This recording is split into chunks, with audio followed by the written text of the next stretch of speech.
Hello everyone, welcome back on my YouTube channel. In organizational behavior, today we will discuss on the topic conflict resolution skills. Okay, so what are the skills required whenever you are going to start any conflict resolution? ठीक है, if there is a conflict between two party तो उनको कैसे resolve किया जाएगा, कौन कौन से skills required होते हैं, कौन कौन सी techniques आप follow कर सकते हो, तो आज के साइड में हम यही डिस्कस करेंगे. Okay, so let's cover. So first of all we will understand what is conflict resolution. ठीक है, so before starting this I am again explaining what is conflict. Conflict है क्या? Conflict is a disagreement between two parties. ठीक है, दो parties के बीच अगर कोई डिसएग्रीमेंट है किसी भी पॉइंट को लेके, किसी भी कंडीशंस को लेके, तो उस समय कॉन्फ्लिक्ट वहाँ पे अराइज हो जाता है. ठीक है, या फिर हम ये कहते हैं कि भाई अगर if there are two people working together but their views not matching, उनके व्यूज़ मैच नहीं कर रहे हैं, उनके इंटरेस्ट डिफरेंट हैं. ठीक है, उनकी पर्सनैलिटी आपस में क्लैशेस हो रही हैं, उनका डिफरेंट एटीट्यूड है किसी भी एक पर्टिकुलर ऑब्जेक्ट के लिए, इवेंट के लिए, पीपल के लिए, that is conditions of conflict arise. तो उनके बीच क्या हो जाएगा? कॉन्फ्लिक्ट हो जाएगा. तो इसी को हम कॉन्फ्लिक्ट कहते हैं. Okay, so conflict means it is a disagreement between two parties on a particular point और conditions.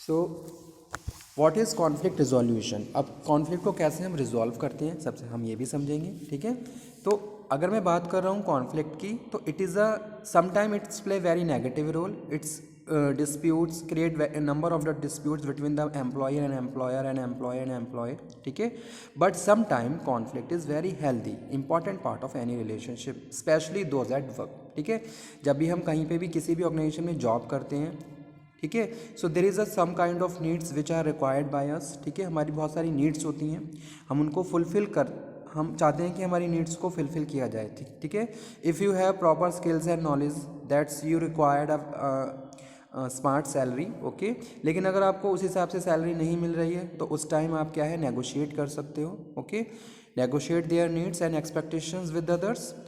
Okay, and that exactly what help us stay happy with our workplace and interactions. Okay, so that's why it is sometime it is play very important role in the organization. तो conflict कभी कभी organization में important role भी play करता है. ठीक है, अगर हमारी need fulfill नहीं हो रही है तो आप उनके लिए negotiate कर सकते हो. ठीक है, जैसे सपोज एक एग्जांपल यहाँ पे कोट करता हूँ, ट्रेड यूनियन है, उनकी सैलरी इंक्रीज, वेजेस रिवाइज नहीं किए गए हैं, तो वो अपने वेजेस को रिवाइज करने के लिए डिमांड करते हैं एम्प्लॉयर से, मैनेजमेंट से. ठीक है, और मे बी के उनके वेज रिवाइज हो भी जाएं, ऐसा हो भी सकता है. तो कॉन्फ्लिक्ट कभी कभी क्या है, आपके फेवर में भी काम करता है. जैसा कि यहाँ पे बताया गया है, conflict is a healthy important part of any relationship, specially those at work.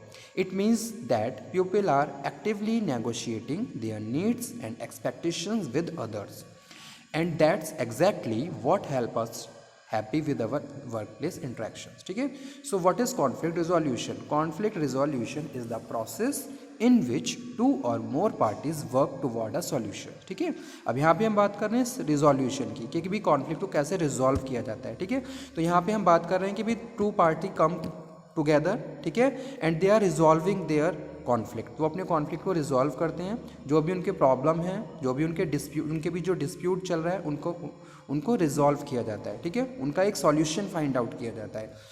The parties involve work together to achieve a solution that solve the problem in a way that is productive. ठीक है, और वो जो solution है वो इस तरीके से होना चाहिए कि ताकि दोनों पार्टीज़ को उस वहाँ पे फेवर में हो. ठीक है, जैसे सपोज आप क्या हो, आप दोनों पार्टीज़ के बीच कॉन्फ्लिक्ट को रिजॉल्व कर रहे हो, तो आपको कॉन्फ्लिक्ट को रिजॉल्व इस तरीके से करना है कि दोनों पार्टीज़ के फेवर में डिसीजंस होना चाहिए. ऐसा नहीं है किसी एक को आपने प्रॉफिट दे दिया, किसी एक को आपने लॉस दे दिया. So basically it is a condition in which parties come together and discuss about their problems, कि उनकी प्रॉब्लम्स क्या है, और उन प्रॉब्लम्स के लिए वो एक बेस्ट सोल्यूशन को फाइंड आउट करते हैं, जो कि प्रोडक्टिव होना चाहिए नेचर में. Conflict management skills. अब कौन से स्किल्स रिक्वायर्ड है, तो जब भी हम बात करें किसी भी प्रॉब्लम को सॉर्ट आउट करने के लिए, ठीक है, या फिर कोई कॉन्फ्लिक्ट चल रहा है, तो स्पेशलाइज स्किल्स आर रिक्वायर्ड. तो आपको कुछ स्किल्स फॉलो करने होते हैं, स्किल्स आपको कुछ ट्रेड्स आपको परचेस करनी होती हैं, जिनके बेसिस पे आप बेटर तरीके से दो लोगों के बीच चल रहे कॉन्फ्लिक्ट को रिजॉल्व कर सकते हो. ठीक है, so conflict management can be approached using a variety of different styles.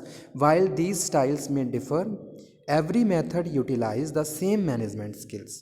To successfully manage conflict, you will need to wound each of these skills and learn the right time to the exercise each one. ठीक है, तो आपको उनको right time पे learn करना है and you have to execute also, so easily you can find a best solution of a number of problems. So यहाँ पे कुछ skills दिए गए हैं. First one है active listening. So active listening focus on being attentive to what the other person has to say. ठीक है, whenever someone is saying to something to you people, you have to listen very carefully what he and she is saying. तभी आप क्या है उसके जो भी उसकी प्रॉब्लम है उसको अंडरस्टैंड कर सकते हो और उसके लिए एक बेस्ट सॉल्यूशन फाइंड आउट कर सकते हो. जैसे आप एज अ एक कमेटी में एज अ मेंबर काम कर रहे हो, ठीक है, और आप दो पार्टीज़ के डिस्प्यूट्स को सॉल्व कर रहे हो, तो आप दोनों पार्टीज़ को सुनिए, एक्टिवली सुनिए कि दोनों पार्टीज़ के व्यूज़ क्या हैं. ठीक है, जितनी ज़्यादा आप एक्टिव लिसनिंग करोगे उतना ही आप बेटर एक बेस्ट डिसीजन वहाँ पे ले सकते हो और उनके जो डिस्प्यूट्स हैं उनको सॉल्व कर सकते हो. ठीक है, so this skills is commonly used by sales people to better connect with the customer. जैसे कि क्या है, कोई भी सेल्स पर्सन है तो वो पहले ये सुनता है कि भी उसका कस्टमर चाहता क्या है, किस तरीके की नीड है उसकी, उसी हिसाब से फिर वो उसकी नीड को फुलफिल करता है. ठीक है, but it's also universal competency that any consummate professional should master. ठीक है, practice active listening. The most important thing you can do have an open mind. ठीक है, आप हमेशा ओपन माइंड रहिए, यानी कि ईयर आपके हमेशा ओपन रहने चाहिए. Whenever you are passing anywhere, you are involving in any things, but you have to conscious about your outside या जो आपका आसपास का इन्वायरमेंट है उसके लिए भी आप हमेशा अटेंटिव रहने चाहिए. So to do this make note the other person phrasing. ठीक है, then respond using their same wording. This demonstrate that you were listening and helps clear up any confusion about the point being discussed. Okay, so next one है emotionally intelligence. second skills जो required है conflict resolutions के लिए वो है emotional intelligence. Emotional intelligence describe the ability to perceive and understand other people emotions. ठीक है, तो यहाँ पे मैं बात कर रहा हूँ perception की. You have to put a right perception about any individual, any object or anything. किसी भी pupil, किसी भी object, किसी भी thing के लिए आपका एक perception आपको ready करना है and that must be accurate. कि भाई आपके sensory organs आप इस तरीके से stimulate करें ताकि आप better जो actuality है उसको perceive कर पाएँ. ठीक है, और ये भी आपको बहुत ज़्यादा help करती है conflict को resolve करने में. आप क्या है खुद से observe करिए दोनों पार्टीज़ को कि भाई वाकई में चल क्या रहा है दोनों पार्टीज़ के बीच में.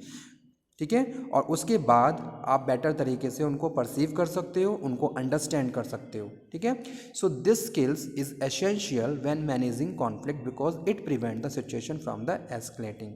If you can effectively interpret your oppositions emotions it be easier to communicate with them without provoking them. Okay, that is also very important thing. Next one है पेशेंस. ठीक है, there must be a patience level. Conflict are rarely simple to overcome. If they would not be 222 pupils searching for conflict resolution on the internet each month. Okay, conflict resolution is so difficult because people don't like to wrong and will often hold their stance on their issues because of it. If you are looking to resolve a conflict with a person like this, you will need patience. तो आपको patience रखना होगा.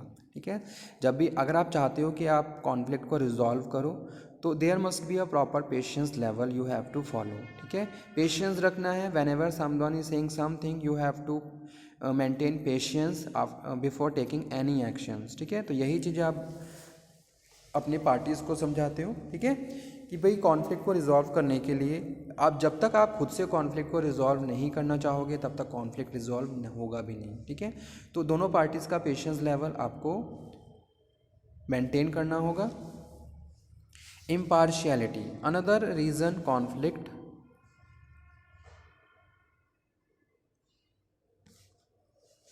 can be difficult to resolve because they don't always stay focused on the conflict itself. The conflict can sometimes serve as an opportunity to air previous grievances that have developed between the involved parties over time. ठीक है, तो एक तरीके से क्या है जो पहले से हमारे बीच जो इश्यूज चलते आ रहे हैं वो भी क्या है, फिर वहाँ पे वो इंक्लूड हो जाते हैं, ठीक है।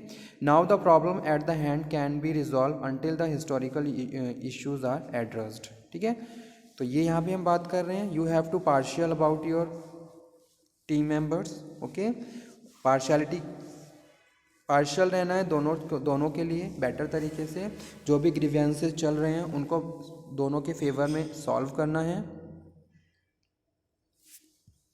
Positivity, it hard to come the agree on a solution if no one is happy about. If even if you do agree, a half-hearted comparison doesn't motivate you actually follow through your end of the bargain.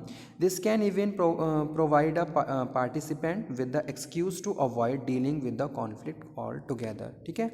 So there must be a positivity between the members, okay. जितनी ज़्यादा positivity होगी उतना better तरीके से आप conflict को resolve कर सकते हो, ठीक है। अगर दो लोग आपस में डिस्कशन कर रहे हैं, someone is behaving in very positive manner, तो जो सेकंड पार्टी है वो खुद से ही क्या है, डाउन हो जाएगी। क्यों?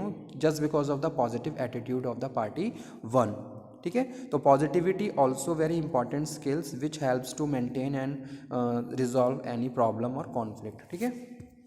Open communication, relationship between the people involved in a conflict don't always go back to the normal when a problem is resolved. The relationship needs to nurtured after a solution is found in order to prevent future issues from arising, ठीक है। तो open communication होना चाहिए। जैसे कि हम जानते हैं communication is a backbone of organization. अगर प्रॉपर कम्युनिकेशन है, प्रॉपर अंडरस्टैंडिंग रहेगी और प्रॉपर अंडरस्टैंडिंग रहेंगी, so there is a minimum chances to occur conflict in the organizations, ठीक है। और कॉन्फ्लिक्ट तब भी होते हैं जब कम्युनिकेशन गैप बन जाते हैं। तो जितना ज़्यादा कम्युनिकेशन होगा, जितना ज़्यादा इफेक्टिव कम्युनिकेशन होगा, जितना ज़्यादा ओपन कम्युनिकेशन होगा, उतने कॉन्फ्लिक्ट अराइज होने के चांसेस कम होते हैं। कॉन्फ्लिक्ट रिजोल्यूशन की कुछ अदर स्किल्स भी यहाँ दी हुई हैं, जैसे कि है यूज़ येस, ठीक है। Whenever someone is saying something, so you use this kind of statement कि yes.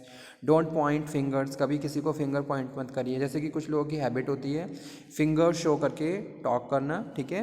If you saying something to other if you saying to something to other people, your finger is also move here and there, so that is also very bad thing and arise conflict, create conflict, ठीक है। Let the person explain themselves and actively listen, लोगों को सुनिए, proper सुनिए वो कह क्या रहे हैं, उनकी क्या प्रॉब्लम है। यूज स्टेटमेंट्स, मेंटेन अ काम टोन, आपकी टोन प्रॉपर होनी चाहिए। कम्युनिकेशन बहुत ज़्यादा पोलाइट तरीके से करना है, ठीक है। और कर्टसली आपको कम्युनिकेट करना है। Show a willingness to compromise और कोलैबोरेट, ठीक है। विलिंगनेस के साथ कि भाई you want to resolve conflict, आपके अंदर भी एक विलिंगनेस होनी चाहिए, एक इनिशिएटिव्स आपको लेना है रिजॉल्व करने के लिए। Show a willingness to compromise collaborate, don't take anything personally, pay close attention to non verbal communication, prioritise resolving the conflict over a being right, know when the apologise and forgive, ठीक है। कहाँ apologise करना है, कहाँ forgive करना है, that is also very important thing. क्योंकि कभी कभी अगर हम कुछ गलत कर देते हैं बाई चांस, बाई मिस्टेक, ठीक है, और हमें वो रियलाइज़ हो गया है, that time you are apologising, तो वहाँ से क्या है, वहाँ पे सारे आपके जो रिलेशन है वो मेंटेन हो जाते हैं, ठीक है, just because of apologising of you people. तो ये भी इंपॉर्टेंट चीज़ है, इससे भी हम कॉन्फ्लिक्ट को डिफीट कर सकते हैं। Remember the importance of relationship, साथ के साथ आपको ये भी पता होना चाहिए कि भी रिलेशनशिप की क्या वैल्यूज़ होती हैं, ठीक है। अगर आप किसी ग्रुप में काम कर रहे हो, every member is have a certain value, ठीक है, तो ये आपको पता होना चाहिए। So okay student, thank you very much for today session. These are the important conflict resolution skills which a person must be possesses whenever he and she is going to resolve conflict between the parties. Okay, thank you very much.